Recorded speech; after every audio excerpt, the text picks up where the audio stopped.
저는 올해 78살이 된 김미순이라고 합니다. 제가 들려드릴 이야기는 제 마지막 봄에 일어난 일입니다. 마지막이라고 한 것은 제가 죽을 것 같아서가 아니라 그 봄이 제 인생의 전환점이 되었기 때문입니다. 저는 아들 경수와 며느리, 그리고 손자 연호와 함께 살았습니다. 20년 전 제 남편이 먼저 세상을 떠났을 때 경수가 저를 모시겠다고 했습니다. 어머니, 저희랑 같이 사세요. 아버지도 그러시길 원하셨을 거예요. 그때 경수의 마음이 참 예뻐 보였습니다. 며느리도 저를 반겼습니다. 어머님, 저희가 잘 모시겠습니다. 걱정 마세요. 처음 10년은 정말 행복했습니다. 며느리는 제가 상상했던 것보다 더 착한 효부였습니다. 아침마다 저를 깨우는 며느리의 목소리가 다정했습니다. 어머님, 일어나세요. 아침 식사 준비했어요. 며느리는 제가 좋아하는 무염김치를 따로 담가주기도 했습니다. 어머님은 혈압이 있으시니까 따로 준비했어요. 명절 때면 이웃집 아주머니들이 저를 부러워했습니다. 미순 씨는 복 받았네. 며느리가 그렇게 잘한다면서요? 저는 그때마다 쑥스러워하면서도 며느리 자랑이 끊이질 않았습니다. 그래요, 우리 며느리는 천사예요. 아들보다 더 잘해요. 연호가 태어났을 때도 며느리는 달라지지 않았습니다. 오히려 제게 더 자주 안부를 물었습니다. 어머님, 너무 힘드시진 않으세요? 제가 할게요. 하지만 그것도 잠시였습니다. 3년 전부터 며느리가 달라지기 시작했습니다. 처음에는 작은 변화였습니다. 아침 인사가 뜸해졌고 밥상을 차리는 일도 점점 제 몫이 되어갔습니다. 특히 설거지는 어느 순간부터 완전히 제 일이 되어버렸습니다. 어머님, 요즘 젊은 사람들은 다들 이래요. 시댁 일에 매달리지 않아요. 며느리의 말투에서 예전의 다정함은 찾아볼 수 없었습니다. 대신 휴대폰 화면에 파묻혀 지내는 시간이 늘어갔습니다. 어머님, 저 이제 SNS 크리에이터예요. 제 일이 바빠서 집안일은 좀. 그래도 저는 참았습니다. 요즘 세상이 많이 달라졌다고 생각했습니다. 젊은 사람들의 문화를 이해하려고 노력했습니다. 하지만 며느리의 행동은 점점 더 심해졌습니다. 이제는 친구들을 집으로 불러 파티를 열기 시작했습니다. 어머님, 제 일을 위해서예요. 이해해 주세요. 매주 3-4명의 친구들이 집으로 몰려왔습니다. 그때마다 부엌은 난장판이 되었습니다. 인스타그램에 올릴 요리를 한다며 온갖 그릇을 다 꺼내 놓았습니다. 이것 찍으면 좋아요. 많이 받을 것 같아요. 하지만 사진 찍고 난 뒤에 설거지는 늘 제 몫이었습니다. 기름때 묻은 그릇들이 싱크대에 가득 쌓였습니다. 어머님, 저 이제 친구들이랑 약속 있어서요. 설거지 좀 부탁드려요. 그렇게 말하고 나가는 며느리를 볼 때마다 가슴이 먹먹했습니다. 연호가 가끔 도와주려 했지만 저는 말렸습니다. 연호야, 넌 공부나 해. 할머니가 할게. 하지만 속으로는 서러웠습니다. 20년 전 경수가 말했을 때가 떠올랐습니다. 어머니, 저희가 모시겠습니다. 그때는 제가 이런 대우를 받게 될 줄 몰랐습니다. 며느리의 SNS 팔로워는 늘어갔지만 제 허리는 점점 굽어갔습니다. 매일 밤 잠들기 전에 허리 파스를 붙이는 게 일과가 되었습니다. 어머님, 파스값이 많이 나오네요. 좀 아끼셔야겠어요. 그 말을 들었을 때 처음으로 화가 났습니다. 하지만 저는 또 참았습니다. 경수가 퇴근하고 돌아오면 피곤해 보였기 때문입니다. 어머니, 오늘도 고생하셨죠? 제가 뭐라도 사다 드릴까요? 그렇게 물어보는 아들이 안쓰러워서 저는 매번 괜찮다고 했습니다. 아니야, 경수야. 난 괜찮아. 매달 경수가 주는 30만 원의 용돈을 꼬박꼬박 모았습니다. 언젠가는 쓸 일이 있을 거라고 생각했습니다. 그렇게 20년을 모으니 제법 큰 돈이 되었습니다. 5천만 원이라는 돈이 통장에 쌓였을 때 저는 처음으로 제 노후를 생각했습니다. 이 돈이면 나 혼자 살 수 있지 않을까? 하지만 그런 생각은 금세 지워버렸습니다. 그때까지만 해도 저는 제가 이 집을 떠날 거라고는 상상도 못했으니까요. 그러다 봄이 왔습니다. 그리고 그 봄날, 제 인생을 바꾸는 사건이 일어났습니다. 그날은 제가 처음으로 제 목소리를 내는 날이었습니다. 처음으로 아니요 라고 말하는 날이었습니다. 처음으로 제 인생을 살기로 마음먹는 날이었습니다. 그리고 그 모든 것은 제 소중한 손자 연호 때문이었습니다. 20살 청년의 젖은 손이 이 할미의 인생을 바꿔놓을 줄은 그 누구도 몰랐을 겁니다. 지금 생각해도 그날이 아니었다면 저는 여전히 그 집에서 무급 가정부로 살고 있었을지도 모릅니다. 그날은 제가 병원에 가기로 한 날이었습니다.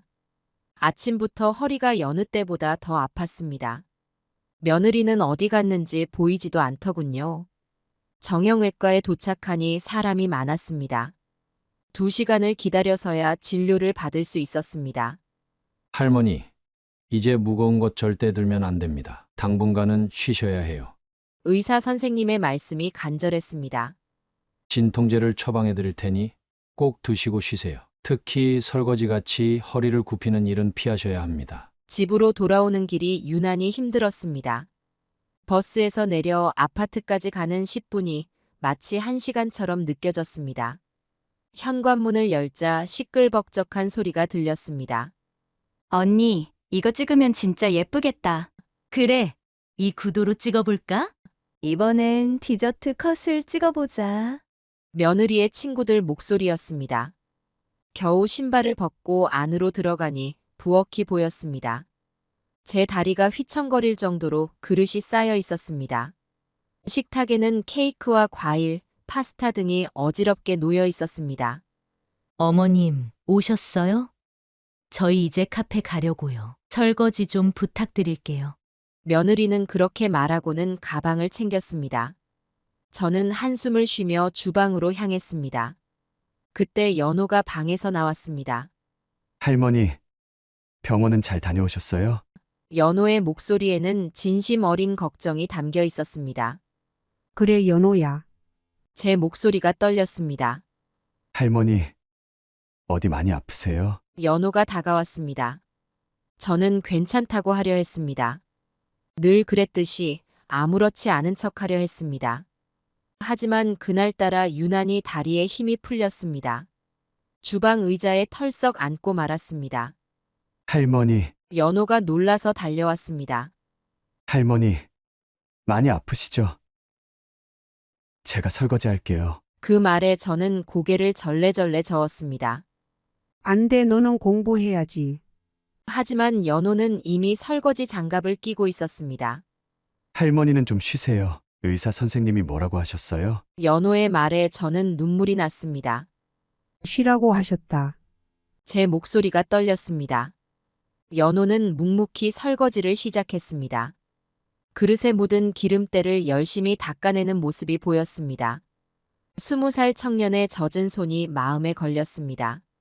연호야, 그만하고. 할머니, 저 이 정도는 할 수 있어요. 연호의 등을 보는데 가슴이 미어졌습니다. 문득 연호가 어릴 적 생각이 났습니다. 기저귀를 갈아주고 분유를 먹이고 재워주던 날들. 이제는 그 아이가 자라서 할머니의 설거지를 대신하고 있었습니다. 이게 뭐 하는 짓이냐? 제 입에서 작은 중얼거림이 새어나왔습니다. 내가 이 집의 무급 가정부냐? 눈물이 볼을 타고 흘렀습니다. 연호는 듣지 못한 척 설거지를 계속했습니다. 하지만 제 눈에는 연호의 귓가가 빨갛게 달아오른 게 보였습니다. 화가 치밀어 올랐습니다. 20년간 참았던 분노가 한꺼번에 터져나왔습니다. 더는 못 참겠다. 의자에서 일어섰습니다. 다리가 후들거렸지만 마음은 단단했습니다. 연호야, 그만하자. 제 목소리가 달라져 있었습니다. 연호가 놀란 듯 돌아보았습니다. 할머니, 너는 이런 일 하면 안 된다. 제 목소리는 점점 더 단단해졌습니다. 20살 손자한테 이런 일을 시키고. 이제 정말 못 참겠다. 그때 현관문 소리가 들렸습니다. 다녀왔습니다. 경수의 목소리였습니다. 평소 같았으면 그래 왔니? 하고 반겼을 텐데. 이번엔 달랐습니다. 경수야. 제 목소리에 힘이 들어갔습니다. 어머니, 무슨 일이세요? 경수가 주방으로 들어왔습니다. 가족 회의를 하자. 제 말에 경수가 놀란 듯 저를 보았습니다. 지금요? 그래 지금 당장. 연호는 설거지를 멈추고 조용히 서 있었습니다. 그때 며느리가 돌아왔습니다. 어머님, 설거지는 다 하셨어요? 며느리의 말에 제 눈에서 불이 났습니다. 이제부터 할 이야기가 있다. 저는 떨리는 다리를 힘으로 지탱하며 거실로 향했습니다. 이제 더는 물러설 수 없었습니다. 20살 손자 때문에 이 할미의 인내심은 완전히 무너졌습니다. 거실에 모두가 모였습니다. 경수는 소파에 앉아 넥타이를 느슨하게 풀었습니다. 며느리는 휴대폰을 손에 쥔 채 건너편 소파에 앉았습니다. 연호는 방 안에서 이 상황을 지켜보고 있었습니다. 저는 잠시 침묵했습니다. 20년 동안 단 한 번도 꺼내보지 않았던 제 속마음을 어떻게 전해야 할지. 경수야. 제 목소리가 떨렸습니다. 엄마가 할 말이 있구나. 그러자마자 며느리가 한숨을 쉬며 끼어들었습니다. 어머님, 혹시 또 제가 설거지를 안 한다고 하실 건가요? 며느리의 목소리에는 지친 기색이 역력했습니다. 요즘 시대가 어느 때인데 시어머니도 이제 집안일 좀 하셔야죠. 며느리는 휴대폰을 내려놓으며 말을 이었습니다. 저도 SNS 활동이 제 일이에요. 그 말을 듣는 순간 제 안에 무언가가 끊어졌습니다. 경수는 와이프의 말에 고개를 끄덕이려 했습니다. 하지만 제가 가방에서 무언가를 꺼내는 걸 보고 멈칫했습니다. 통장이었습니다. 20해 동안 고스란히 모아둔 통장. 이게 뭔지 아니? 제 목소리가 흔들렸습니다. 경수가 눈을 크게 떴습니다. 통장인데요. 그래 통장이다.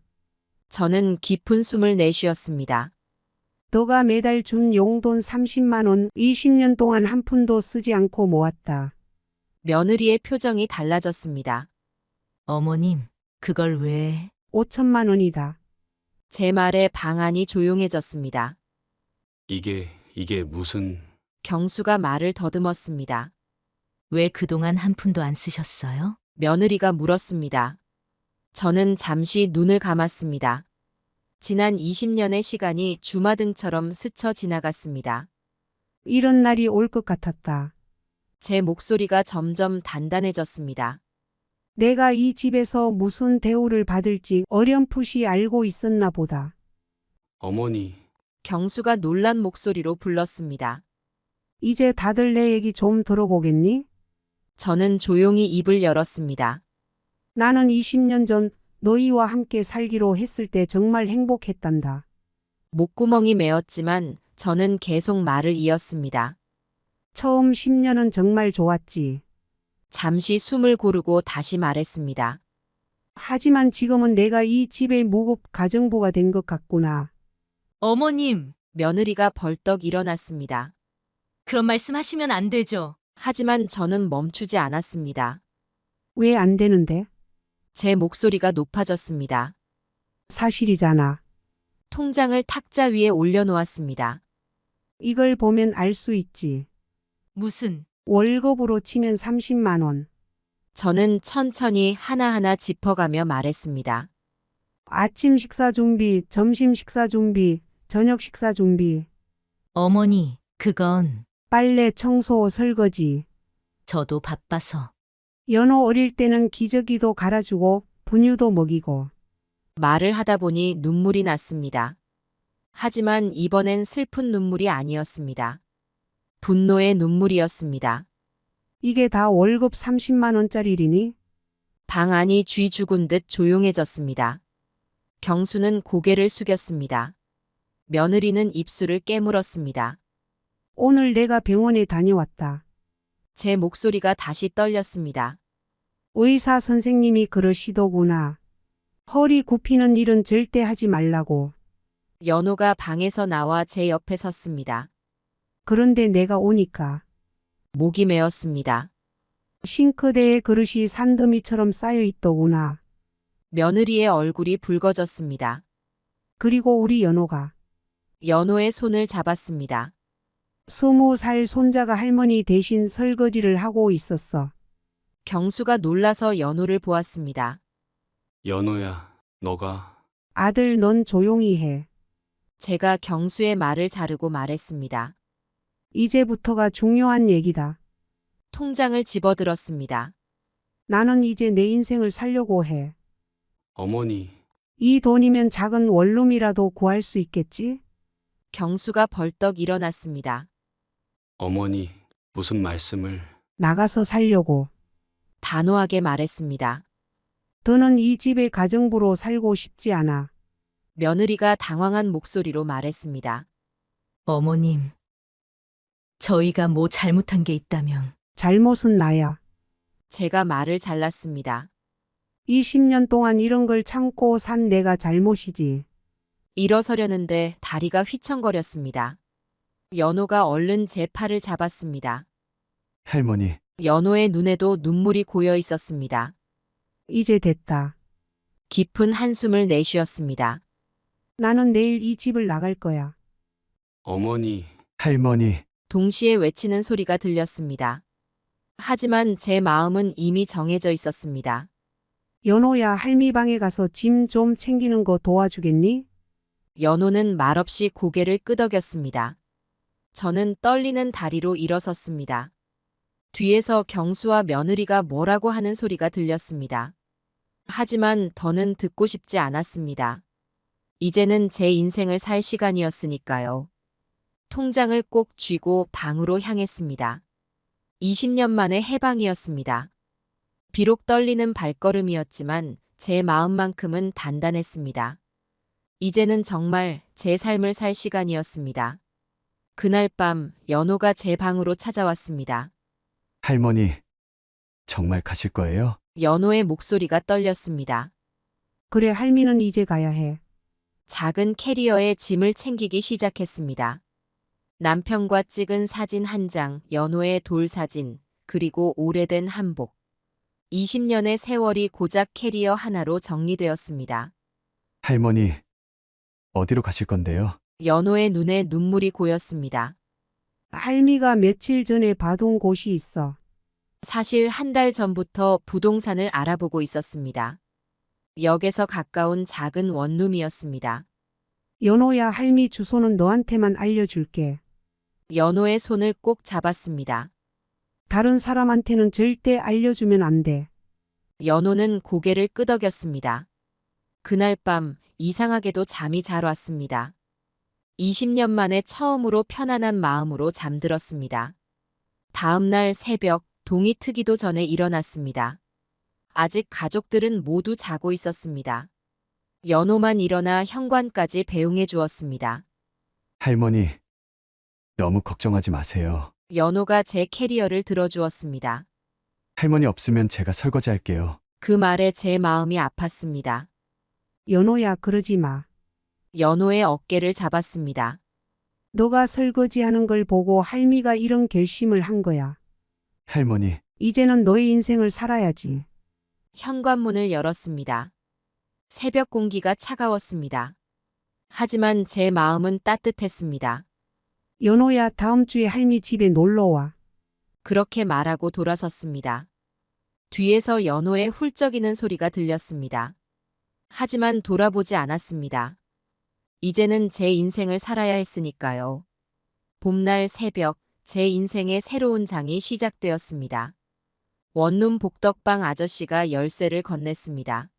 할머니, 여기가 이제 댁의 새 집이에요. 열쇠를 받는 제 손이 떨렸습니다. 40년 만에 제 이름으로 된 집이었습니다. 작은 원룸이었지만 제게는 궁전이나 다름없었습니다. 이제 이곳이 내 집이구나. 창문을 열자 봄바람이 상쾌하게 불어왔습니다. 원룸은 역에서 5분 거리였습니다. 주변에 마트도 있고 시장도 가깝습니다. 무엇보다 노인복지관이 걸어서 10분 거리라는 게 좋았습니다. 짐은 그리 많지 않았습니다. 캐리어 하나와 작은 박스 몇 개가 전부였습니다. 살림살이는 새로 장만하기로 했습니다. 이제부터 내 맘대로 할 수 있구나. 첫날부터 설렘이 가득했습니다. 일찍 일어날 필요도 없고 늦게 자도 눈치 볼 사람이 없었습니다. TV 채널도 제 마음대로 돌릴 수 있었습니다. 오랜만에 찾아온 자유가 이런 것이구나 싶었습니다. 이틀째 되는 날 노인복지관에 등록했습니다.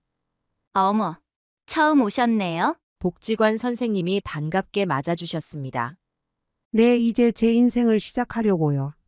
프로그램 안내문을 보니 눈에 띄는 게 많았습니다. 스마트폰 교실, 그림 교실, 노래 교실. 전 스마트폰 교실하고 그림 교실 신청할게요. 화요일과 목요일은 그림 교실, 월요일과 수요일은 스마트폰 교실로 정했습니다.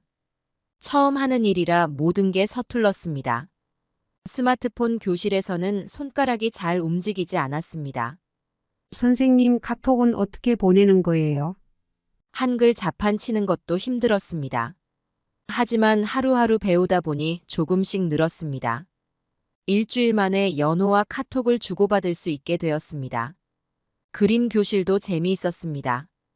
처음에는 붓질도 서툴렀지만 점점 그림이 형태를 갖추기 시작했습니다. 미순 씨, 소질이 있으시네요. 선생님의 칭찬에 어깨가 으쓱했습니다. 그러는 동안 제가 떠난 집은 엉망이 되어갔습니다. 연호가 주말마다 찾아와서 이야기해 주었습니다. 할머니, 어제는 이틀치 설거지가 싱크대에 쌓여 있었어요. 할머니가 안 계시니까 집안 곳곳에 먼지가 쌓여가요. 연호의 말에 따르면 빨래도 제때 안 되고 밥도 제대로 못 챙겨 먹는다고 했습니다. 아빠는 아침도 못 먹고 출근하고 엄마는 매일 배달음식 시켜 먹어요. 청소며 빨래며 설거지며 제가 하던 일이 얼마나 많았는지 이제야 알게 된 모양입니다. 결국 며느리가 가사도우미를 구하자고 했답니다. 어머니가 안 계시니 이제 도움이라도 구해야겠어요. 하지만 가사도우미 비용을 알아보고는 경수가 깜짝 놀랐다고 합니다. 한 달에 250만 원이나 해요? 주 5일, 하루 8시간 기준이래요. 게다가 가사도우미는 주말에 안 온답니다. 저는 주말에도 쉬지 않고 일했는데 말입니다. 어머니는 매일 하셨잖아. 경수가 한숨을 쉬었다고 합니다. 그것도 일은 아침부터 밤늦게까지. 이런 이야기를 들을 때마다 제 선택이 옳았다는 생각이 듭니다. 연호는 매주 토요일이면 어김없이 찾아왔습니다. 할머니 보고 싶었어요. 연호를 보면 마음이 따뜻해집니다. 손자는 제가 해준 밥이 먹고 싶다고 했습니다. 할머니표 김치찌개가 너무 먹고 싶어요. 간단한 반찬 몇 가지를 해서 연호와 함께 먹었습니다. 할머니 음식이 최고예요. 연호의 말에 웃음이 났습니다. 우리 손자 밥 먹으러 또 오고 싶지? 네, 매주 올게요. 이제 제 생활이 자리를 잡아가고 있습니다. 아침에는 공원을 산책하고 복지관에 가서 수업을 듣습니다. 친구도 생겼습니다.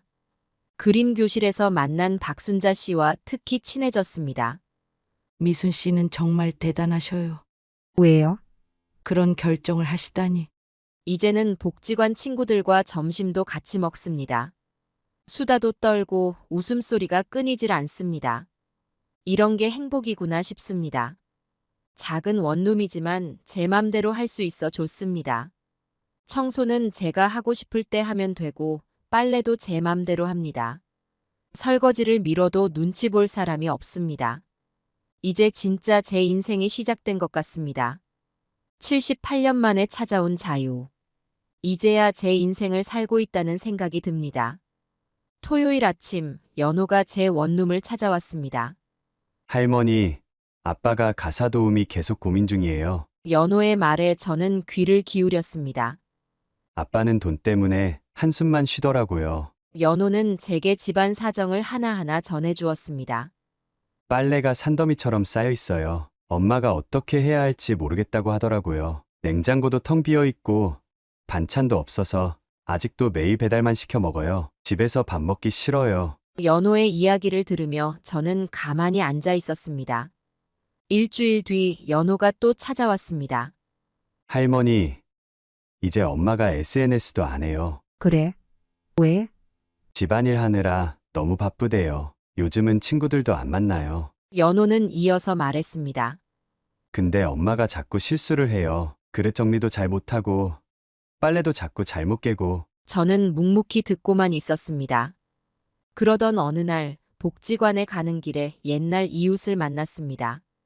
미순 씨, 잘 지내시죠? 네. 그런데 말이에요. 며느리가 요즘 많이 힘들어 한다더라고요. 이웃은 제게 들은 이야기를 전해주었습니다. 20년 동안 시어머니가 다 해주니까 아무것도 모른대요. 설거지도 제대로 못하고 빨래도 엉망이라지 뭐예요. 또 한 주가 지나고 연호가 찾아왔습니다. 할머니, 우리 아파트 사람들이 다들 수근거려요. 뭐라고 하는데? 자식이 불효하다고. 연호의 목소리가 떨렸습니다. 아빠 회사에서도 그런 소문이 났대요. 아빠 동료들이 다들 수근거린대요. 그 말을 듣고 있자니 마음이 씁쓸했습니다. 노인복지관에서 만난 친구가 제게 말해주었습니다. 미순 씨? 며느리 친구들도 다들 등을 돌렸다면서요? 그래요? 네. SNS에서 팔로워들도 다 빠져나갔다고 하더라고요. 연호는 매주 빠지지 않고 제게 왔습니다. 할머니, 엄마가 요즘 매일 울어요. 왜? 할머니 생각하면서요. 이제야 할머니 마음을 안다고. 저는 조용히 연호의 이야기를 들었습니다. 아빠도 달라졌어요. 어떻게? 매일 아침 냉장고 열어보고 한숨 쉬세요. 할머니가 해주시던 반찬이 생각난다고. 다음 주에 연호가 또 왔습니다. 엊그제는 아빠가 엘리베이터에서 이웃 할머니 만났대요. 그래서? 할머니가 얼마나 좋은 분이었는지 아느냐고 물어보셨대요. 작년에 다리 다쳤을 때 죽 끓여다 주신 이야기도 하시고. 연호는 말을 이었습니다. 아빠가 그 말 듣고 아파트 뒤에서 우셨대요. 저는 깊은 숨을 내쉬었습니다. 한 달이 지나고 연호가 또 찾아왔습니다. 할머니, 이제 엄마가 SNS 계정도 없앴어요. 그래? 네. 집안일에 전념하겠다고 하시는데 잘 안 되나 봐요. 20년 동안 하신 할머니 일을 따라가기가 너무 어렵대요. 복지관 친구들이 제게 물었습니다. 미순 씨, 이제 돌아가실 거예요? 저는 고개를 저었습니다. 전 이제 제 삶이 있어요. 연호에 전해주는 이야기로 충분했습니다. 이제야 그들이 제 존재의 가치를 알게 된 것 같았습니다. 하지만 저는 돌아갈 생각이 없었습니다. 이제 제게도 소중한 일상이 생겼으니까요. 매주 연호가 전해주는 이야기를 들으며 생각했습니다. 늦게나마 그들이 깨달은 것이 다행이라고. 하지만 그 깨달음으로 제 마음이 흔들리지는 않을 거라고. 이제는 제 인생을 살 차례니까요. 한 달이 지난 어느 날이었습니다. 연호가 전화를 걸어왔습니다. 할머니, 아빠랑 엄마가 찾아뵙고 싶대요. 저는 잠시 생각했습니다.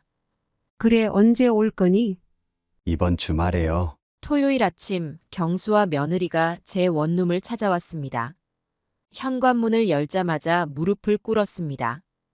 어머니, 죄송합니다. 경수의 목소리가 떨렸습니다. 며느리도 고개를 숙였습니다.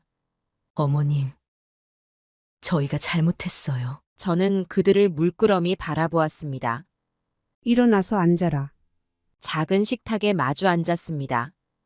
어머니, 다시 저희 집으로 돌아와 주세요. 경수가 애원하듯 말했습니다. 제발 부탁드립니다. 며느리도 눈물을 글썽였습니다. 저는 천천히 입을 열었습니다. 돌아가기 전에 내 조건이 있다. 두 사람은 귀를 기울였습니다. 첫째, 가사분담 규칙을 문서로 만들어야 해. 제 목소리는 단호했습니다. 며느리와 경수, 너희가 의무적으로 해야 할 집안일을 정확하게 명시하는 거야. 네, 알겠습니다. 나는 도와는 주담당자가 되지는 않을 거야. 며느리가 고개를 끄덕였습니다. 둘째, 월급처럼 정기적인 생활비를 받아야 해. 경수가 눈을 크게 떴습니다. 이건 용돈 개념이 아니라 가사노동의 대가야. 잠시 숨을 고르고 말을 이었습니다. 매달 150만 원. 며느리가 놀란 듯 쳐다보았습니다. 그리고 셋째, 저는 좀 더 허리를 세웠습니다. 내 개인 시간을 보장받을 거야. 개인 시간이요? 주 이틀은 노인복지관에서 수업을 듣고 싶어. 며느리가 눈을 깜빡였습니다. 그리고 한 달에 한 번은 친구들과 여행을 다녀올 거야. 잠시 침묵이 흘렀습니다. 며느리의 표정이 불편해 보였습니다. 하지만 제가 먼저 말을 꺼냈습니다. 가사 도우미 비용이 얼마라고 들었니? 250만 원이요. 며느리가 작은 목소리로 대답했습니다. 그것도 주 5일에 하루 8시간이지? 네. 나는 주말에도 할 거고 연호 끼니까지 챙겨줄 건데. 며느리의 눈빛이 달라졌습니다. 어머님, 게다가 내가 20년 동안 이 집안 살림을 해왔잖니. 경수가 고개를 끄덕였습니다. 어머니 말씀이 맞습니다. 저는 종이를 꺼내 들었습니다. 자, 이게 가사분담 규칙 초안이야. 미리 작성해둔 문서였습니다. 매일 아침 7시까지 설거지는 며느리가 할 것. 빨래 널고 개는것 며느리와 경수가 번갈아 가면서 할 것. 주말 청소는 며느리와 경수가 함께 할 것. 하나하나 읽어 내려갔습니다. 이건 너무 구체적이네요. 며느리가 말했습니다. 구체적이어야 해. 안 그러면 또 이렇게 될 테니까. 경수가 말했습니다. 어머니 말씀대로 하겠습니다. 저는 계속해서 조건을 말했습니다. 매달 첫째 주 토요일은 내 여행 날이야. 친구들과 근교로 여행 갈 거니까 그날은 집안일 절대 하지 않을 거야. 며느리가 고개를 끄덕였습니다. 화요일과 목요일은 복지관 수업 날이고 그날도 집안일은 하지 않을 거야. 알겠습니다, 어머님. 마지막으로 한 가지를 더 덧붙였습니다. SNS 사진 찍는다고 그릇 다 꺼내놓는 건 이제 없을 거지. 며느리의 얼굴이 붉어졌습니다. 죄송합니다. 그리고 연호 방 청소는 내가 할 테니까. 손자 끼니도 내가 챙길 거고. 연호를 생각하니 마음이 따뜻해졌습니다. 대신 연호 공부에 방해되는 일은 시키지 마. 두 사람은 연신 고개를 끄덕였습니다. 이제 서명하면 될 것 같은데. 제가 펜을 꺼냈습니다. 어머님, 정말 감사합니다. 며느리가 눈물을 닦았습니다. 저는 마지막으로 한마디를 더했습니다. 이 약속이 지켜지지 않으면 잠시 말을 멈추었다가 다시 이었습니다. 난 언제든 이 원룸으로 돌아올 거야. 그땐 다시는 안 돌아갈 테니까. 경수와 며느리의 표정이 진지해졌습니다. 약속드립니다. 어머니. 꼭 지키겠습니다. 그렇게 우리는 새로운 약속을 맺었습니다. 이제 제 인생의 새로운 장이 시작되는 것 같았습니다. 더 이상 무급 가정부가 아닌 당당한 한 사람으로서 저는 이제 제 권리를 찾은 것 같아 마음이 뿌듯했습니다. 계약서를 쓴 지 일주일이 지났습니다. 아침 7시 며느리가 부엌에서 설거지를 하고 있었습니다. 어머님, 오늘도 복지관 다시죠? 며느리의 목소리가 한결 부드러워졌습니다. 그래, 화요일이니까. 이제는 정해진 대로 움직입니다. 화요일과 목요일은 제 시간입니다. 아침 설거지는 며느리가 하고 점심 설거지는 경수가 퇴근하고 하기로 했습니다. 어머님, 저녁은 제가 준비할게요. 며느리가 말했습니다. 그래, 난 그림 수업이 있으니까. 가방을 메고 나서려는데 경수가 깨어났습니다. 어머니, 오늘 통장에 월급 넣어드렸어요. 그래, 고맙다. 이제는 매달 첫째 주 월요일이 제 월급날입니다. 150만 원, 제 노동의 정당한 대가입니다. 복지관에 가는 길이 설렙니다. 더 이상 눈치 볼 필요가 없으니까요. 미순 씨, 오늘도 그림 그려요? 친구들이 반갑게 맞아줍니다. 그럼요, 이제 제 시간인걸요. 그림을 그리며 이야기꽃을 피웁니다. 며느리하고는 잘 지내요? 이제는 달라졌어요. 저는 웃으며 대답했습니다. 계약서 쓰고 나니까 확실히 달라지더라고요. 친구들이 깔깔 웃었습니다. 미순 씨는 정말 대단해요. 우리도 그런 용기가 있었으면 좋겠어요. 수업이 끝나고 집에 돌아오니 깔끔하게 정돈된 거실이 보였습니다. 며느리가 청소를 했나 봅니다. 계약서에 써진 대로입니다. 주방에서는 연호가 숙제를 하고 있었습니다. 할머니 오셨어요? 연호의 얼굴이 환했습니다. 그래, 배고프지? 네. 할머니가 해주시는 김치찌개 먹고 싶어요. 저는 앞치마를 둘렀습니다. 좋아, 할미가 해줄게. 이제 연호의 끼니는 제가 챙기기로 했습니다. 며느리는 SNS 계정을 지웠습니다. 대신 집안일에 충실해졌습니다. 어머님, 이렇게 하는 게 맞나요? 가끔 제게 물어보는 모습이 기특합니다. 토요일에는 경수가 이른 아침부터 청소를 합니다. 어머니, 제가 할게요. 진공 청소기를 미는 아들의 모습이 어색하지만 대견합니다. 한 달에 한 번은 제 여행날입니다. 복지관 친구들과 근교로 여행을 갑니다. 어머님, 즐거운 여행 다녀오세요. 며느리가 배웅해 줍니다. 여행에서 돌아오면 항상 깨끗한 집이 저를 반깁니다. 이제는 정말 달라졌습니다. 매주 가족 회의도 엽니다.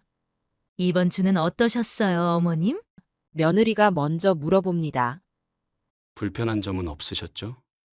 경수도 걱정스레 묻습니다. 저는 고개를 저었습니다. 약속대로만 하면 돼. 연호가 제일 좋아합니다. 할머니가 계셔서 좋아요. 손자의 말에 모두가 웃었습니다. 한 달에 한 번은 며느리와 시장을 갑니다.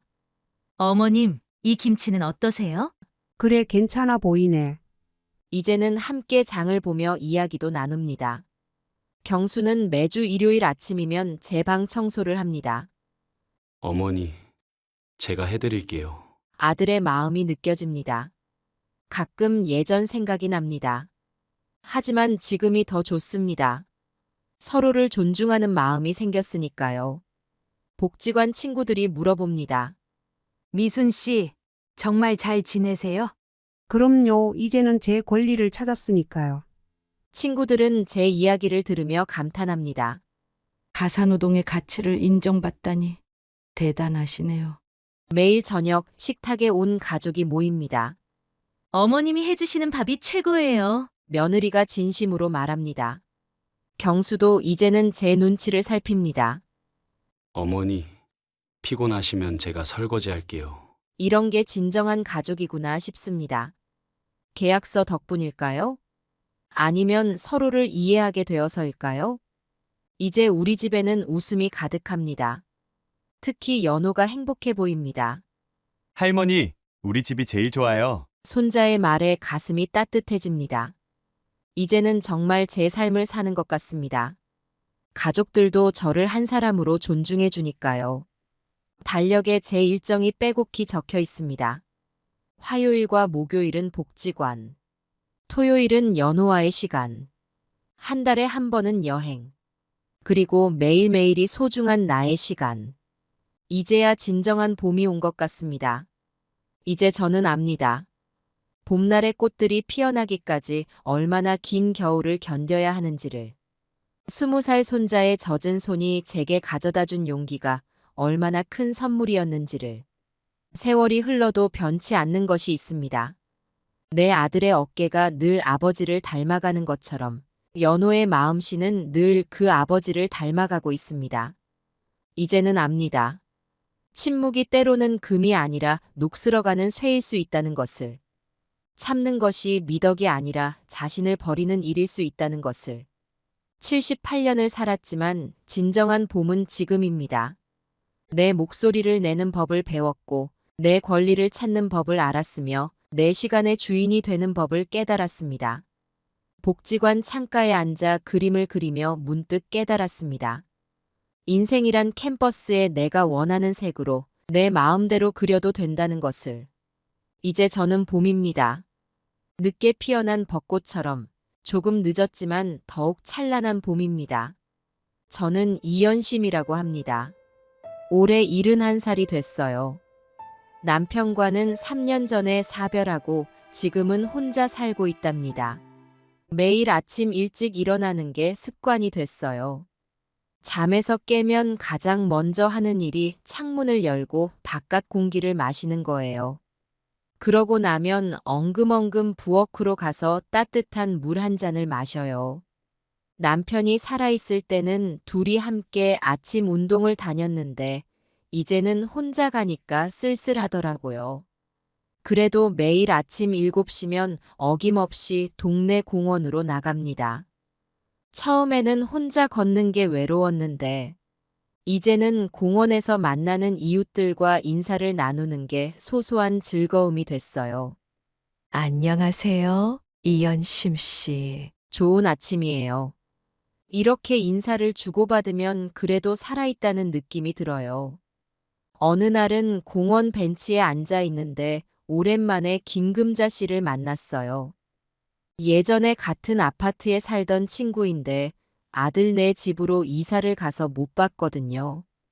반갑게 인사를 나누고 이런저런 얘기를 하다가 김금자 씨가 핸드폰을 꺼내더니 말을 하는 거예요. 연심 씨, 우리 손주 돌잔치 사진 좀 봐요. 사진을 보니 정말 귀여운 아기가 케이크 앞에 앉아 있더라고요. 아이고, 복도 많지. 손주가 벌써 돌이야? 하고 축하해 드렸죠. 근데 그 순간 가슴이 찌릿하더라고요. 우리 동철이도 결혼한 지 5년이나 됐는데 아직 손주 소식이 없어서요. 김금자 씨는 신이 나서 손주 자랑을 계속했어요. 그래, 우리 손주가 똑똑해서 말도 일찍 하고 걸음마도 빨리 시작했다니까. 저는 그저 미소 지으며 고개를 끄덕였죠. 속으로 나는 언제쯤 손주 자랑을 할 수 있을까 하는 생각이 들었어요. 김금자 씨와 헤어지고 집으로 돌아오는 길에 문득 동철이 생각이 나더라고요. 요즘 통 연락이 없어서 궁금하기도 하고요. 집에 와서 전화를 걸어봤어요. 여보세요, 동철아? 네. 어머니. 무슨 일 있으세요? 별일 있겠니? 그냥 보고 싶어서. 아, 네. 근데 어머니, 지금 좀 바빠서요. 그래, 바쁘면 어쩔 수 없지. 주말에 시간 되면 한번 보자. 네. 그때 되면 연락드릴게요. 전화를 끊고 나니 더 쓸쓸해지더라고요. 예전에는 주말마다 찾아와서 같이 식사도 하고 이야기도 나눴는데 요즘은 얼굴 보기가 하늘의 별 따기예요. 그날 저녁 혼자 동네 식당에 가서 된장찌개를 시켰어요. 밥상을 받으며 문득 동철이랑 같이 밥 먹던 때가 생각나더라고요. 동철이가 어렸을 때는 된장찌개만 봐도 엄마, 맛있겠다. 하면서 좋아했는데 말이에요. 식당 주인 할머니가 제 표정을 보더니 아이고, 할머니 오늘 혼자 오셨네요. 네, 그러게요. 늘 혼자예요. 할머니가 걱정스러운 표정으로 김치를 더 담아주셨어요. 할머니, 많이 드세요. 반찬 더 필요하면 말씀하세요. 그 말에 갑자기 눈물이 날 것 같더라고요. 밥을 먹으면서 생각했어요. 내가 왜 이렇게 됐을까? 동철이는 왜 이렇게 멀어진 걸까? 옛날에는 주말마다 찾아와서 엄마, 뭐 해드릴 거 없어요? 하고 물어보던 아들인데 말이에요. 식사를 마치고 집으로 돌아오는 길에 공원을 지나갔어요. 벤치에 앉아 잠깐 쉬어가려는데 옆 벤치에서 할아버지 한 분이 손주로 보이는 아이와 놀고 계시더라고요. 아이가 제잘제잘 이야기하는 모습을 보니 부럽기도 하고 아쉽기도 했어요. 나도 언젠가는 손주와 함께 이 공원을 산책하게 될까? 그런 생각을 하며 집으로 돌아왔어요. 집에 도착해서 TV를 켰는데 우연히 가족 드라마가 하고 있더라고요. 드라마 속 할머니는 자식들, 손주들이랑 둘러앉아 행복하게 식사하고 있었어요. 그 모습을 보니 갑자기 서러워져서 TV를 껐어요. 잠자리에 들기 전 항상 남편 사진을 보며 이야기를 나눠요. 여보, 나 오늘도 잘 지냈어요. 동철이는 여전히 바쁘대요. 우리 아들 잘 지내고 있겠죠? 남편 사진을 보며 이야기를 하다 보면 조금은 위로가 돼요. 다음 날 아침, 저는 평소처럼 일찍 일어났어요. 창문을 열고 바깥 공기를 마시니 오늘따라 상쾌한 기분이 들더라고요. 오늘은 뭔가 좋은 일이 있을 것 같아 하는 생각이 들었죠. 아침 산책을 다녀와서 집에 돌아오니 문득 동철이 생각이 났어요. 어제 통화할 때 바쁘다고 해서 오늘은 시간이 될지도 모르겠다 싶었죠. 용기를 내어 전화를 걸었어요. 여보세요, 동철아? 네. 어머니. 무슨 일이세요? 별일은 아니고 주말에 시간 되니? 엄마가 맛있는 거 해줄게. 어머니, 제가 이번 주말에는 좀 바빠서요. 그래, 많이 바쁘구나. 다음에 시간 될 때 오렴. 네. 그럴게요. 그럼 이만 끊을게요. 전화를 끊고 나니 가슴이 먹먹해졌어요. 동철이가 이렇게 바쁜 게 몇 번째인지 모르겠어요. 예전에는 주말마다 찾아와서 집안일도 도와주고 같이 식사도 했는데 말이에요. 한숨을 쉬며 부엌으로 향했어요. 냉장고를 열어보니 동철이가 좋아하는 갈비가 있더라고요. 혼자 먹기는 아깝고 누구 줄 사람도 없고. 결국 혼자 점심을 해결하기로 했어요. 동네 식당에 가서 된장찌개를 시켰죠. 할머니 오늘도 혼자세요? 주인 할머니가 물으시더라고요. 네, 뭐 같이 올 사람이 있나요? 식사를 하면서 옆 테이블의 가족을 보게 됐어요. 할머니와 아들, 며느리, 손주들이 함께 식사를 하고 있더라고요. 손주들이 제잘제잘 떠드는 소리를 들으니 부럽기도 하고 서글프기도 했어요. 집으로 돌아오는 길에 마트에 들렀어요. 장을 보다 보니 며느리 미경이가 생각나더라고요. 미경이는 요즘 어떻게 지내나. 얼굴 본 지도 한참 됐네. 그때 우연히 미경이를 마주쳤어요. 어머, 어머니. 하고 미경이가 놀란 듯이 말했어요. 미경아, 오랜만이구나. 잘 지내니? 네, 잘 지내고 있어요. 미경이의 표정이 어색해 보였어요. 동철이랑 잘 지내니? 요즘 바빠서 통 얼굴을 못 봤네. 네, 다들 바빠서요. 어머니도 건강하세요. 그래, 너희도 건강해야 해. 다음에 시간 되면 집에 한번 와. 네, 그럴게요. 그럼 이만 가볼게요. 미경이가 서둘러 자리를 피하는 모습을 보니 마음이 좋지 않았어요. 예전에는 장을 볼 때마다 어머니, 이거 맛있대요. 한번 드셔보세요. 하며 이것저것 골라주곤 했는데 말이에요. 어느 날 오후 문득 동철이가 생각이 났어요. 전화를 해볼까 하다가 말았어요. 아니야, 깜짝 방문하는 게 좋겠어. 냉장고에 있던 과일을 챙겨 들고 아들 집으로 향했죠. 버스를 타고 가는 동안 설레는 마음을 감출 수가 없었어요. 동철이가 얼마나 놀라고 좋아할까 하는 생각에 절로 미소가 지어졌죠. 아들 집 앞에 도착했을 때 가슴이 두근거렸어요. 동철아, 엄마 왔다. 하고 외치고 싶은 마음을 꾹 눌렀죠. 깜짝 놀라게 해주고 싶었거든요. 초인종을 눌렀어요. 딩동하는 소리와 함께 기다렸죠.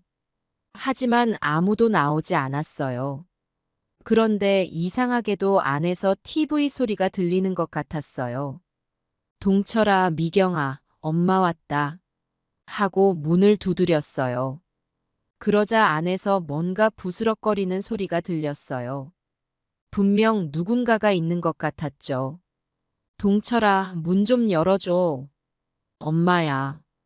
하고 다시 한번 외쳤어요. 그런데 이번에는 안에서 소리가 뚝 끊기더라고요. 이상한 느낌이 들었어요. 분명 집에 있는데 왜 문을 안 열어주는 걸까? 불안한 마음에 계속해서 초인종을 눌렀어요. 동철아, 괜찮니? 왜 대답을 안 하니?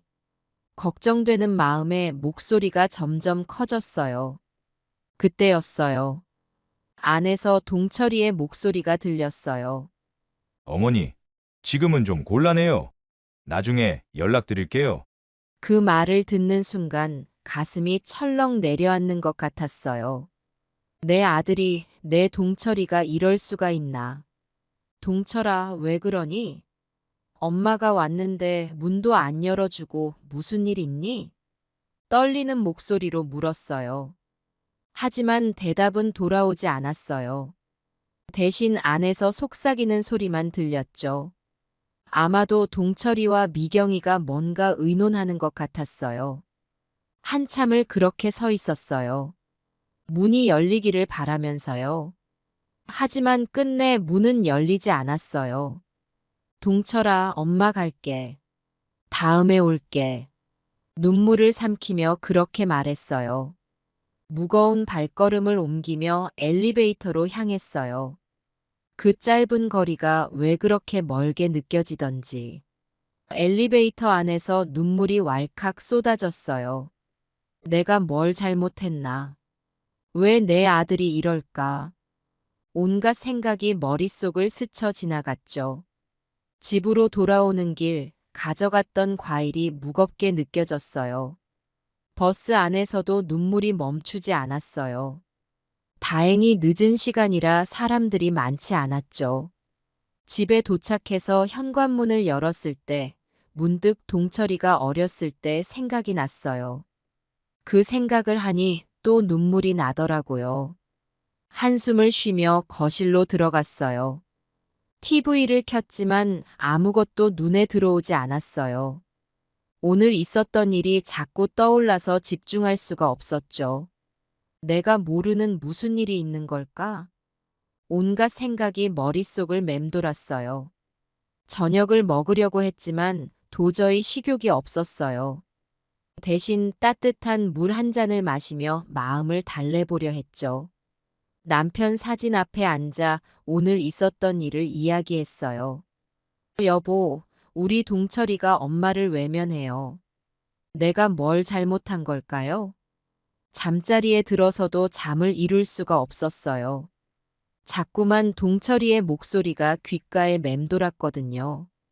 어머니, 지금은 좀 곤란해요. 새벽녘이 되어서야 겨우 잠이 들었어요. 꿈속에서도 동철이를 찾아다녔죠. 하지만 꿈속의 동철이도 저를 피해 달아나기만 했어요. 아침에 일어났을 때 눈이 퉁퉁 부어 있더라고요. 거울을 보니 제 모습이 낯설게 느껴졌어요. 이렇게 늙어버렸나 하는 생각이 들었죠. 아침 산책을 나가려다 그만두었어요. 혹시 동네 사람들을 만나면 어제 있었던 일을 물어볼까봐 걱정되더라고요. 그래서 그냥 집에 있기로 했어요. 창밖을 보니 날씨는 참 좋더라고요. 동철이랑 같이 산책하면 좋을 텐데 하는 생각이 들었죠. 하지만 이제는 그런 날들이 다시 올까 싶어 마음이 아팠어요. 전화기를 들어 동철이에게 전화를 걸까 망설였어요. 하지만 용기가 나지 않았어요. 또 거절당하면 어쩌지 하는 두려움이 앞섰거든요. 결국 전화는 걸지 않았어요.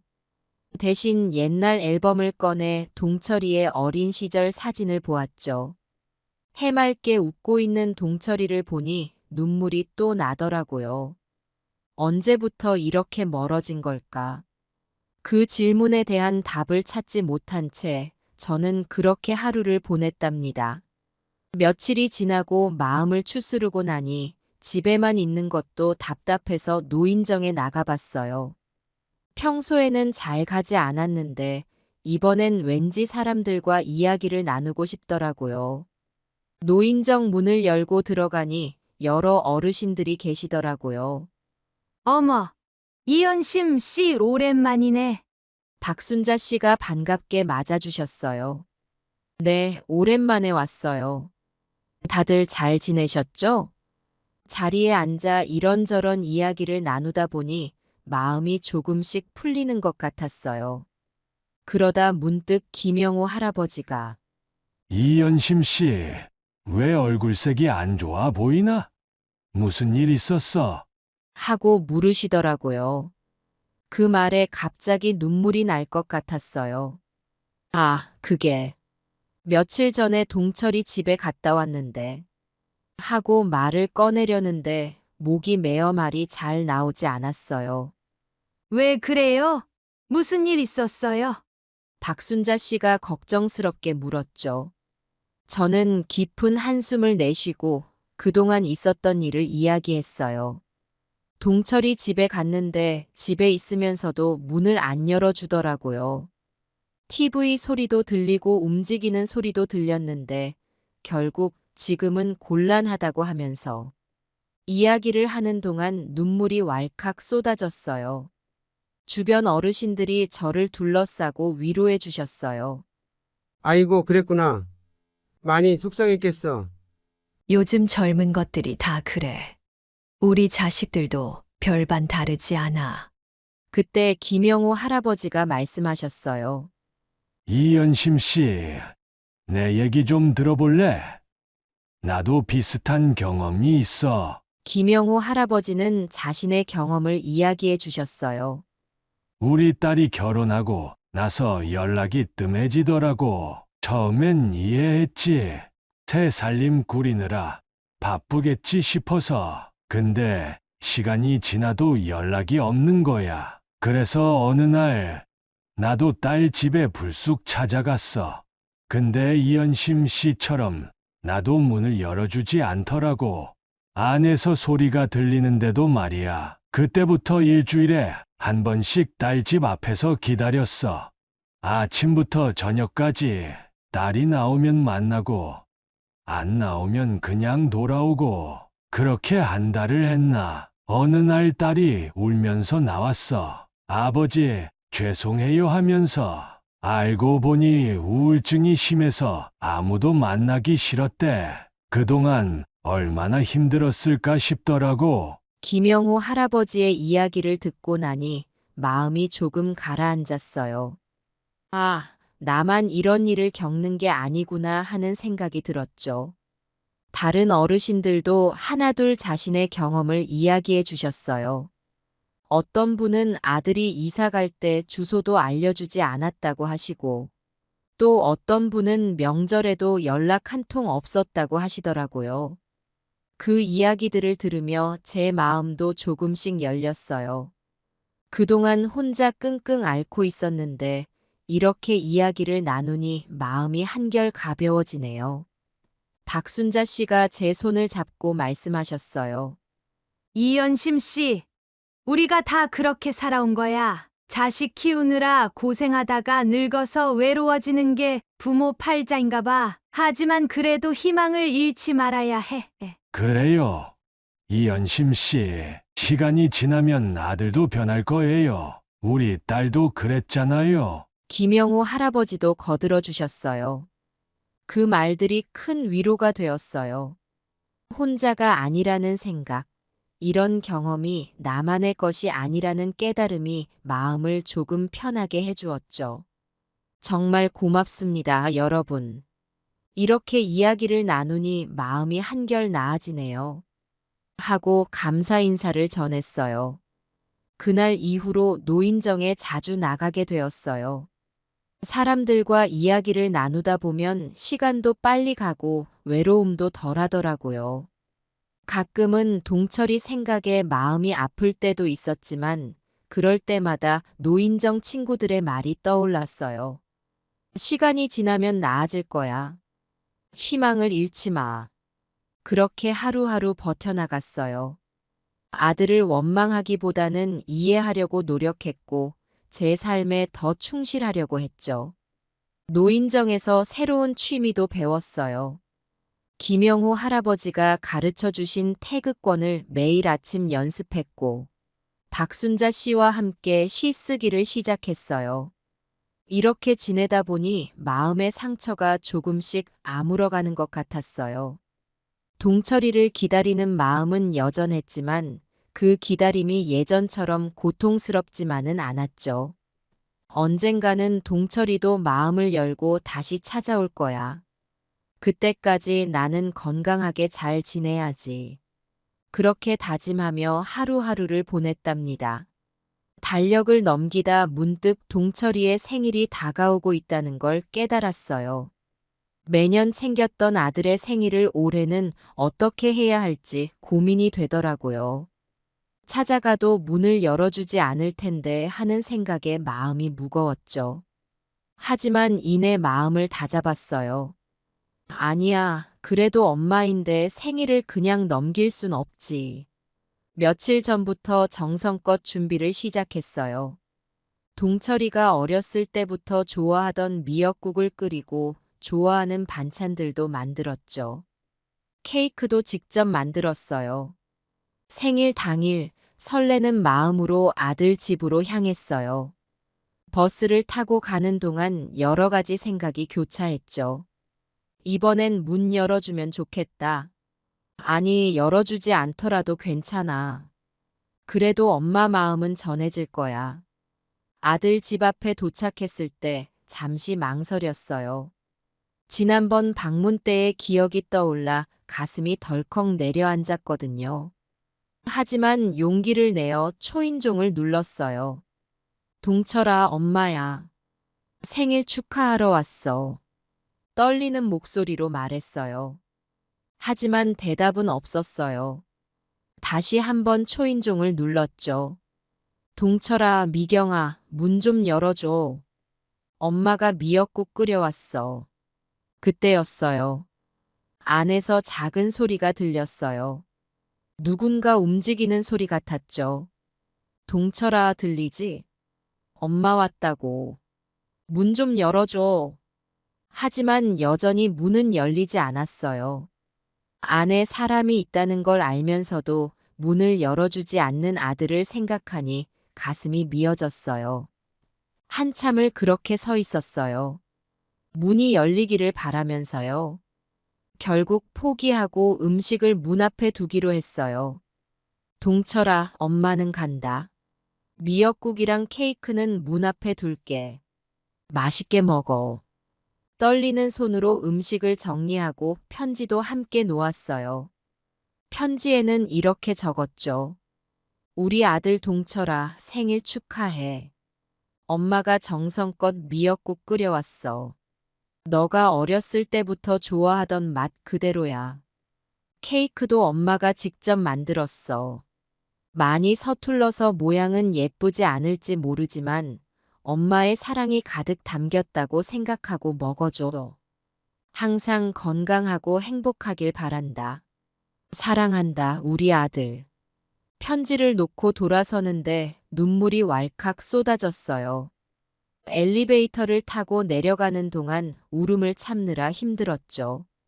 집으로 돌아오는 길이 왜 그리 멀게 느껴지던지. 버스 안에서도 눈물이 멈추지 않았어요. 집에 도착해서도 마음이 진정되지 않았어요. 텅 빈 집 안을 보니 더욱 서글퍼지더라고요. 그날 밤 잠들기 전 남편 사진 앞에 앉아 이야기를 나눴어요. 여보, 오늘 동철이 생일이에요. 미역국도 끓이고 케이크도 만들어 갔는데 문을 열어주지 않더라고요. 우리 아들이 왜 이럴까요? 이렇게 또 하루가 지나갔어요. 아들의 생일날 아들 얼굴 한 번 못 보고 돌아온 서글픈 하루였죠. 그렇게 며칠이 지났어요. 매일 아침 일어나면 제일 먼저 핸드폰을 확인했어요. 혹시 동철이에게서 연락이 왔을까 하는 마음에요. 그러던 어느 날 드디어 동철이에게서 문자가 왔어요. 떨리는 손으로 문자를 열어보았죠. 어머니, 음식 감사합니다. 맛있게 잘 먹었어요. 단 한 줄의 짧은 문자였지만 그 말에 눈물이 핑 돌더라고요. 그래도 음식은 먹었구나. 내 마음이 조금은 전해졌구나 하는 생각에 안도가 되었어요. 답장을 보내고 싶었지만 아들을 부담스럽게 하고 싶지 않아 참았어요. 대신 마음속으로 그래, 우리 아들.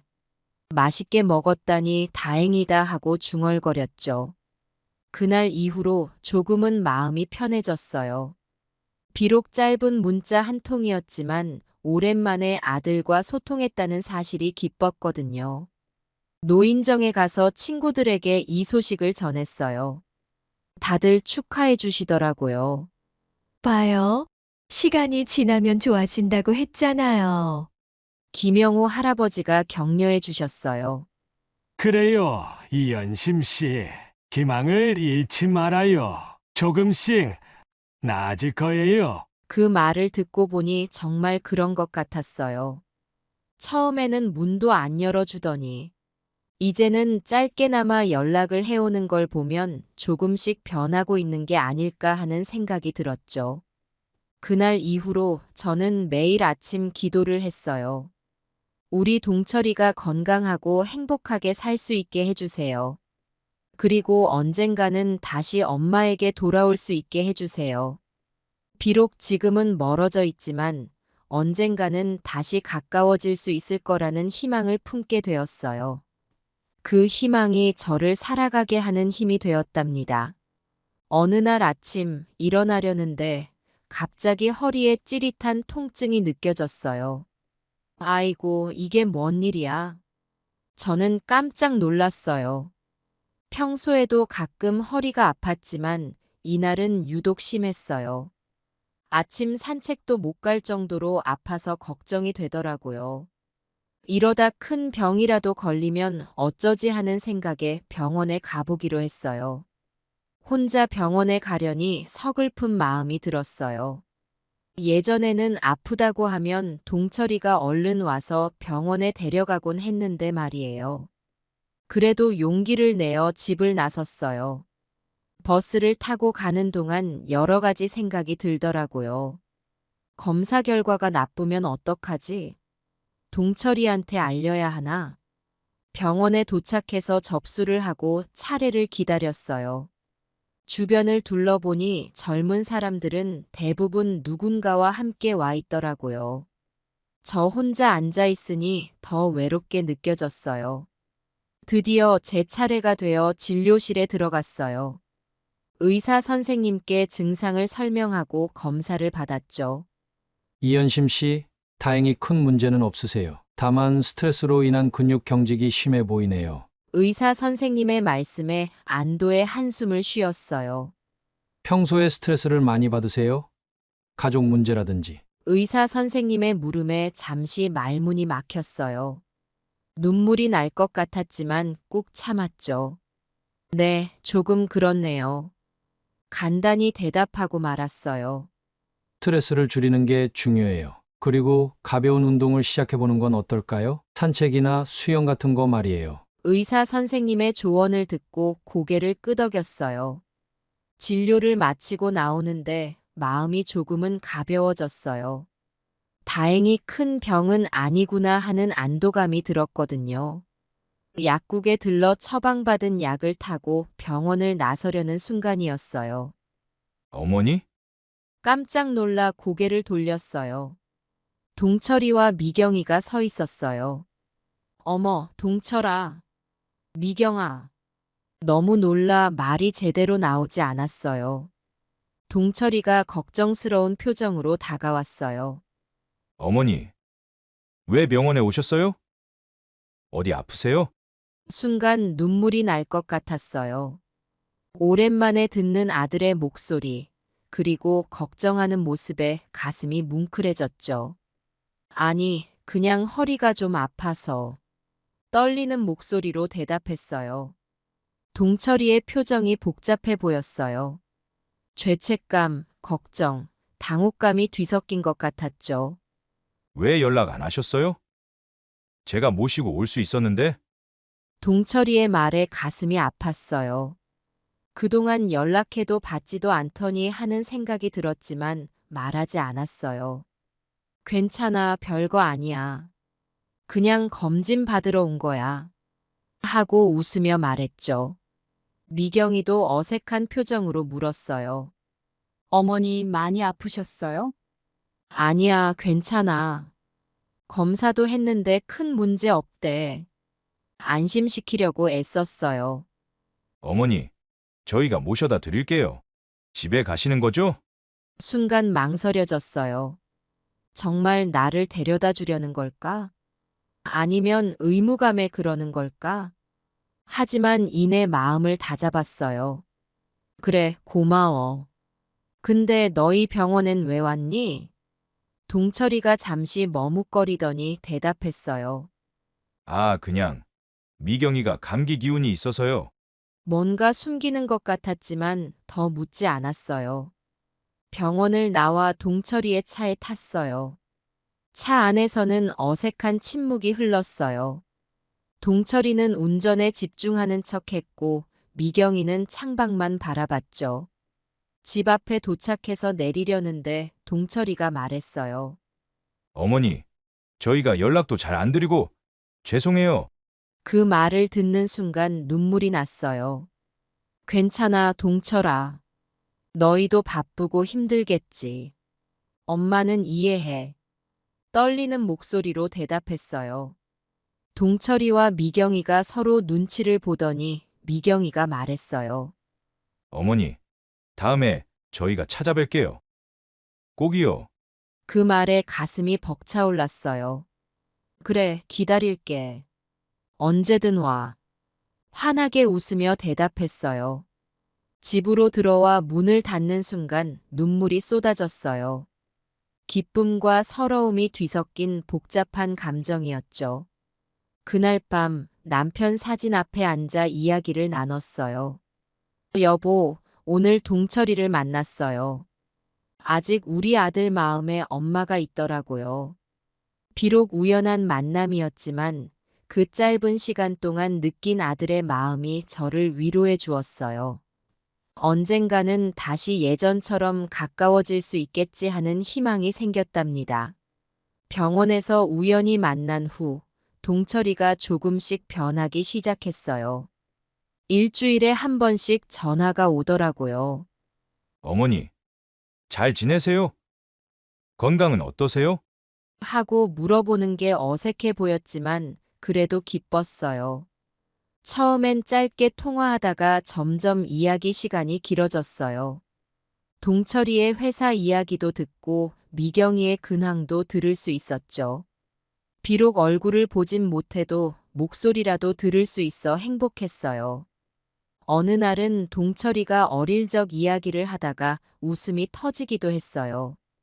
어머니, 기억나세요? 제가 유치원 때 개구리를 잡아와서 어머니를 놀라게 했던 거? 그 추억을 이야기하며 함께 웃었죠. 그렇게 한 달 정도가 지났어요. 점점 아들과의 관계가 회복되는 것 같아 마음이 들뜨더라고요. 이제 곧 만날 수 있겠지 하는 기대감이 생겼어요. 그러던 어느 날 동철이에게 물었어요. 동철아, 이번 주말에 엄마가 집에 한번 가볼까? 잠시 침묵이 흐르더니 동철이의 목소리가 들렸어요. 갑자기 목소리를 낮추며 말하더라고요. 어머니, 지금은 좀 곤란해요. 다음에 제가 찾아뵐게요. 순간 가슴이 철렁 내려앉는 것 같았어요. 아직도 나를 만나기 싫은 건가 하는 생각에 눈물이 났어요. 하지만 이내 마음을 다잡았어요. 그래도 전화는 하잖아. 조금씩 나아지고 있어. 조급해하지 말자. 떨리는 목소리로 대답했어요. 그래, 알겠다. 너희가 편할 때 오렴. 전화를 끊고 한동안 멍하니 앉아 있었어요. 기대했던 만큼 실망도 컸죠.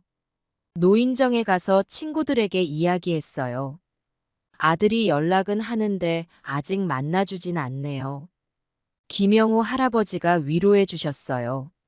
이연심 씨, 너무 서두르지 마세요. 시간이 해결해 줄 거예요. 박순자 씨도 거들었어요. 그래요. 연락이라도 하는 게 어디예요? 우리 애들은 명절에도 연락 한 통 없어요. 친구들의 말에 위안을 얻었지만 그래도 마음 한구석이 아팠어요.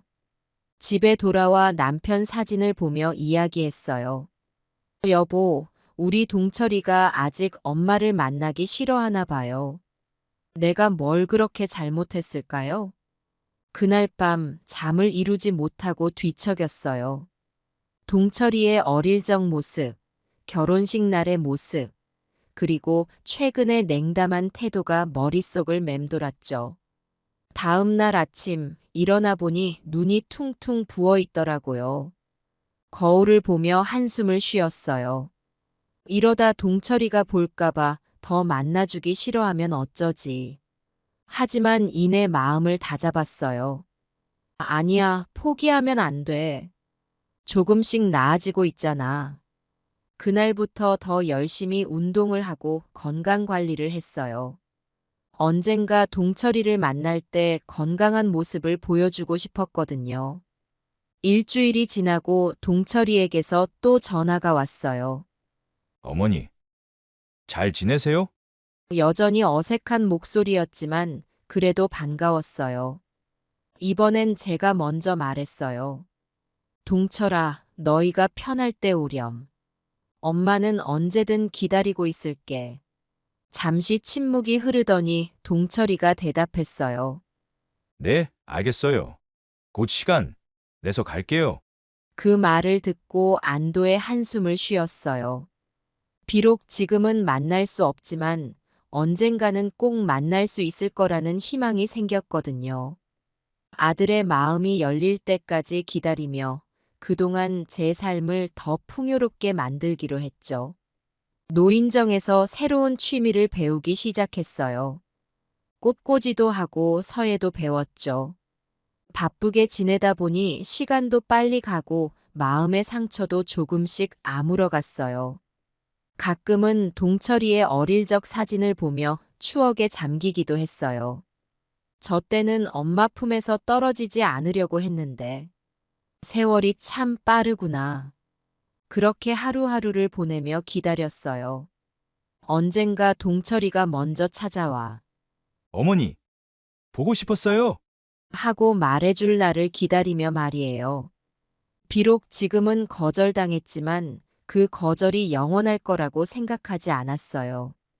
시간이 해결해 줄 거라 믿었죠. 며칠이 지나고 제 마음속에서 뭔가가 끓어오르는 걸 느꼈어요. 이렇게 계속 기다리기만 할 순 없다는 생각이 들더라고요. 용기를 내어 동철이에게 전화를 걸었어요. 동철아, 오늘 엄마가 집에 좀 갈게. 동철이의 목소리가 당황한 듯 들렸어요. 어머니, 오늘은 좀, 다음에 제가 찾아뵐게요. 하지만 이번엔 물러서지 않았어요. 아니, 엄마가 꼭 가봐야겠어. 금방 갈 테니 기다려. 전화를 끊고 서둘러 집을 나섰어요. 버스를 타고 가는 동안 가슴이 두근거렸어요.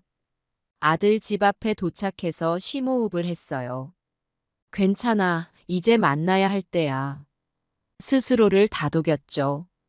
떨리는 손으로 초인종을 눌렀어요. 동철아, 엄마 왔다. 그런데 이상하게도 안에서 허둥지둥하는 소리가 들리더라고요. 뭔가 부스럭거리는 소리, 속삭이는 소리. 하지만 아무도 문을 열어주지 않았어요. 다시 한번 초인종을 눌렀죠. 동철아, 미경아, 문 좀 열어줘. 여전히 반응이 없었어요. 점점 화가 나기 시작했어요. 분명히 집에 있으면서 왜 문을 안 열어주는 거야? 계속해서 초인종을 누르기 시작했어요. 쉬지 않고 눌렀어요. 안에서 급하게 움직이는 소리가 들렸어요. 하지만 여전히 문은 열리지 않았죠. 점점 더 화가 났어요. 동철아, 문 열어! 엄마가 왔다고! 목소리를 높여 외쳤어요. 이웃집 문이 열리고 옆집 아주머니가 나왔어요. 어머, 연심 씨, 무슨 일이에요? 민망했지만 꾹 참고 대답했어요. 아, 우리 아들이 좀 늦는 것 같아서요. 옆집 아주머니가 의아한 표정을 지었어요. 근데 아까 부부가 들어가는 거 봤는데. 그 말을 듣는 순간 가슴이 철렁 내려앉았어요. 정말 집에 있으면서 문을 안 열어주는 거였어? 다시 한번 힘을 내어 문을 두드렸어요.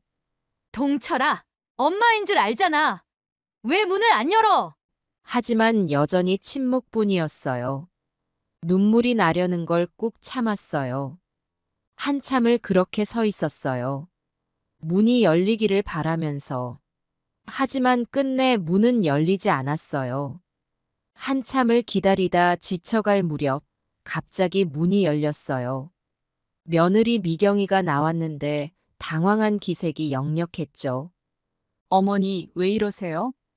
미경이의 목소리에 어색함이 묻어났어요.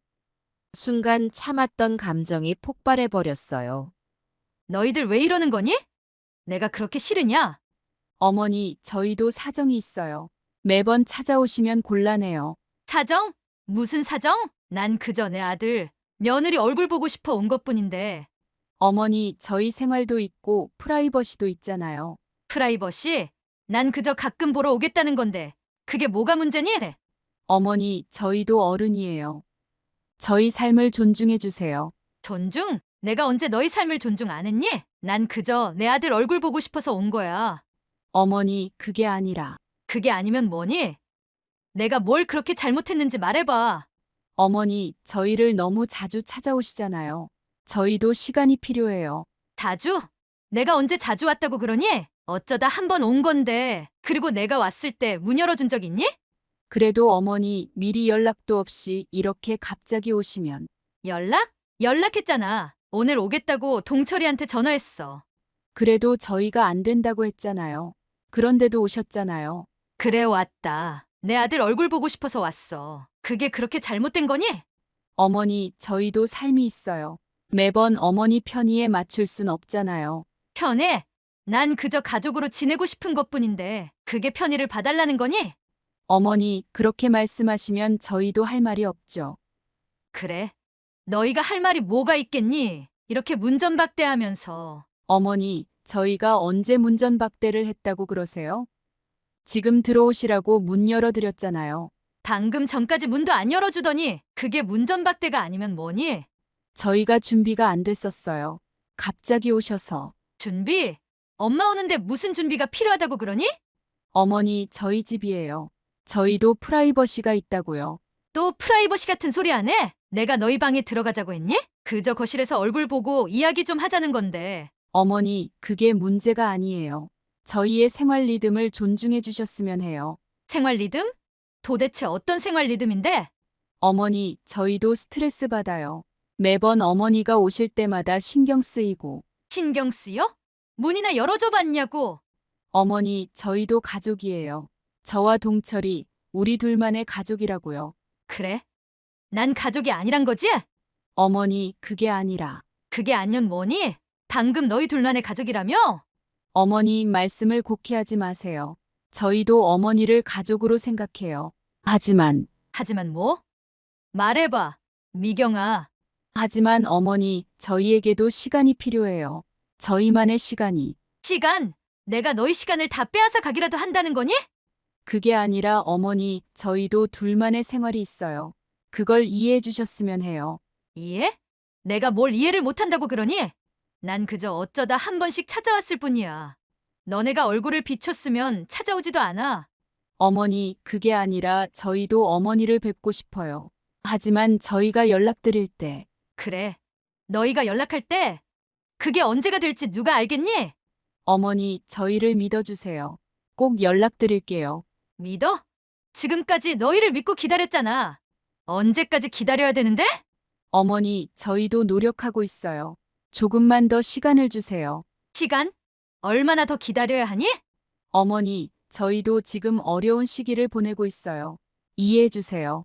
어려운 시기? 도대체 언제까지 어려운데? 어머니, 저희가 말씀드릴 수 있을 때 꼭 말씀드릴게요. 지금은 조금 어려워서.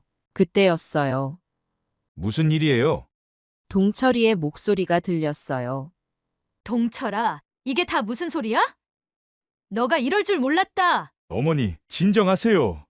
왜 이러시는지. 진정? 내가 왜 진정을 해? 너 지금 정신이 있는 거니? 어머니, 제발 좀 조용히 해주세요. 이웃들이 다 들을 거예요. 듣든 말든 상관없어. 너희가 날 어떻게 대했는지 온 세상이 알아야 돼. 어머니, 그러지 마세요. 저희도 사정이 있었다고요. 사정? 도대체 무슨 사정인데? 말해봐. 엄마한테 5천만 원이나 빌려가고 연락 한 통 없이 지내던 그 사정 말이야. 어머니, 그건 저희가 정말 죄송합니다. 갚을게요. 갚는다고? 돈이 문제가 아니잖아. 너가 얼마나 엄마를 무시했는지 아니? 어머니, 절대 무시한 게 아니에요. 저희가 경제적으로 어려워서. 경제적으로 어려우면 연락을 못해? 엄마가 돈 달라고 했어? 아니지만 저희가 부끄러워서. 부끄러워? 너가 뭘 그렇게 부끄러워했는데 엄마 얼굴 보는 게 그렇게 싫었어? 어머니, 그게 아니라. 그게 아니면 뭐야? 너 집 사자마자 연락 끊은 이유가 뭐야? 저희가 잘못했어요. 정말 죄송합니다. 죄송하다고 하면 다 돼. 그동안 내 마음이 어땠는지 알아? 어머니, 저희가 정말 뉘우치고 있어요. 뉘우친다고? 문 앞에서 한참을 기다리게 하고 이제 와서 뉘우친다고? 어머니, 저희가 큰 잘못을 했어요. 용서해 주세요. 용서? 너가 뭘 잘못했는지는 알기나 해? 네. 어머니 마음 아프게 해드려서 죄송해요. 마음만 아픈 게 아니야. 넌 엄마를 버렸어. 동철아. 어머니, 그렇게 말씀하시면 너무 속상해요. 속상해? 내가 얼마나 속이 탔는지 알아? 밤마다 너희 생각에 잠도 못 자고. 어머니, 저희도 많이 힘들었어요. 힘들어? 뭐가 그렇게 힘들었는데? 엄마 보는 게 그렇게 힘들었어? 그게 아니라 저희가 경제적으로. 또 경제 얘기야? 돈이 그렇게 중요해? 가족보다 돈이 더 중요해? 어머니, 그렇게 말씀하시면 안 돼요. 왜? 사실이잖아. 너희한테는 돈이 엄마보다 중요했잖아. 어머니, 제발 그만하세요. 저희도 이제 잘하겠다고요. 이제 와서? 왜? 양심의 가책이 들어? 어머니, 저희가 정말 반성하고 있어요. 반성? 문 열어주지도 않고 숨어있던 게 반성이야? 어머니, 저희가 잘못했어요. 다시는 이러지 않을게요. 다시는 이미 엎질러진 물인데 뭘 어쩌겠다고. 어머니, 저희를 한 번만 더 믿어주세요. 믿어? 내가 또 너희한테 속아야 돼? 어머니, 제발요. 저희에게 기회를 주세요. 기회? 그동안 기회가 얼마나 많았는데. 어머니, 이번엔 정말 달라질게요. 달라진다고? 뭐가 어떻게 달라진다는 거야? 저희가 자주 연락드리고 찾아뵐게요. 연락? 찾아온다고? 내가 그걸 믿을 것 같아? 어머니, 저희가 맹세할게요. 맹세? 내 맹세를 내가 또 믿어야 돼? 어머니, 저희가 뭘 어떻게 해야 하나요? 뭘 어떻게 하긴. 그동안 해왔던 짓들 사과부터 해. 죄송합니다, 어머니. 정말 죄송합니다. 죄송하다고 입으로만 하지 말고 행동으로 보여줘. 네, 어머니. 저희가 앞으로 정말 잘할게요. 앞으로? 지금 당장 뭘 어떻게 할 건데? 저희가 어머니 모시고 식사라도 대접할게요. 식사. 내가 지금 밥 먹자고 온 줄 알아? 그게 아니라 저희의 성의를 보여드리고 싶어서. 성에 그동안 성이라곤 눈곱만큼도 없었으면서. 어머니, 저희가 정말 뉘우치고 있어요. 뉘우친다고 계속 말하지 마. 행동으로 보여줘. 네, 어머니. 저희가 어떻게 해야 할까요? 나한테 물어보지 마. 너가 알아서 해. 어머니, 제발 저희를 용서해 주세요. 용서는 쉽지 않아. 너무 많이 다쳤어. 내 마음이. 어머니, 저희가 어떻게 해야 어머니 마음을 달랠 수 있을까요? 달래? 내 마음을 달래? 너가 그럴 수 있을 것 같아? 어머니, 저희가 진심으로 노력하겠습니다. 노력? 그동안은 뭐 했어? 또 말로만 그러지? 됐고, 너 집 살 때 빌려간 내 돈 5천만 원이나 내놔. 제가 단호하게 말했어요. 동철이와 미경이는 당황한 듯 서로를 쳐다봤어요. 얼굴이 하얗게 질려 있었죠. 어머니, 지금 당장은 어려운데. 동철이가 더듬거리며 말했어요. 그래? 그럼 언제 줄 수 있는데? 제 목소리에 냉기가 서려 있었어요. 저 3개월만 기다려주시면. 미경이가 조심스레 말을 꺼냈어요. 3개월? 좋아. 3개월 후에 안 갚으면 이자 붙여서 받을 거야. 두 사람은 고개를 끄덕였어요. 마치 죄인처럼 보였죠. 그리고 앞으로 연락할 필요 없어. 돈 갚을 때 한 번만 연락해. 어머니, 그러지 마세요. 동철이가 애원하듯 말했어요. 눈에 눈물이 고이는 것 같았어요. 됐어. 난 이제 가볼게. 그렇게 말하고 저는 뒤돌아섰어요. 뒤에서 동철이와 미경이가 뭐라고 말하는 것 같았지만 더 이상 듣고 싶지 않았어요. 발걸음을 재촉했죠. 엘리베이터를 타고 내려오면서 눈물이 나려는 걸 꾹 참았어요. 난 잘못한 게 없어. 당연히 받아야 할 걸 받겠다고 한 것뿐이야. 그렇게 자신을 다독였죠. 집으로 돌아오는 길 마음이 무거웠어요. 하지만 한편으론 후련하기도 했죠. 그동안 쌓였던 분노와 서운함이 조금은 해소된 것 같았어요. 집에 도착해서 현관문을 열 때 문득 이 집이 너무 크고 외롭게 느껴졌어요.